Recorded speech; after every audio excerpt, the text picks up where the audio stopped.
vandag gesels ons oor Jesus se ontmoeting met die naaste. En ons doen dit uit 'n gedeelte wat meeste van ons waarskynlik baie goed ken.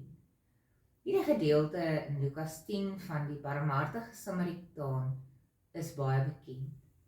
En dit is nogal 'n moeilike vraag waarmee die wetsgeleerde by die Here kom. En die vraag wat hy vra, en wie is my naaste, is 'n vraag wat vir baie mense kriewelrig laat voel. Ons kan nogal baie selektief wees waar dit kom by medemens wees. Maar die wonderlike in hierdie gedeelte en eintlik oral en altyd is hoe Jesus hierdie situasie hanteer. Want wanneer die wetsgeleerde vra, wie is my naaste, dan vertel Jesus vir hom van die man wat op die gevaarlike pad tussen Jerusalem en Jerigo deur rowers aangeval word. Hy vertel van 'n priester en van 'n leviet wat maar liewer 'n draai om hierdie mens geloop het. Mense wat eintlik veronderstel was om hierdie mens te help.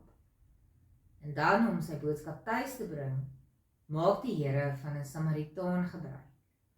En nou weet ons tussen die Samaritane en die Jode was daar baie min liefde. Hulle het glad nie van mekaar gehou nie.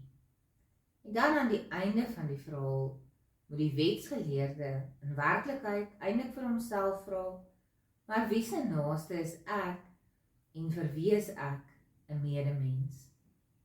Dit kan nogal 'n moeilike ding wees. Hierdie naaste wees elke dag in ons lewe.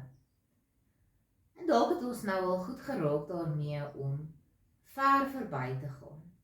Om eerder ander kante te kyk, om ons oë en ore toe te maak, en om nie eintlik van die nood om ons bewus te wees nie, en ook nie betrokke te raak nie. En dit is so maklik wat 'n mens dit nogal kan doen. So maklik om net weg te gaan. En ons weet nie hoe die Samaritaan gevoel nadat hy van die herberg af weggegaan het. Waarskynlik was hy dankbaar en was hy bly, want hy het weggegaan en hy het voldoen aan die basiese vereiste om 'n medemens te wees.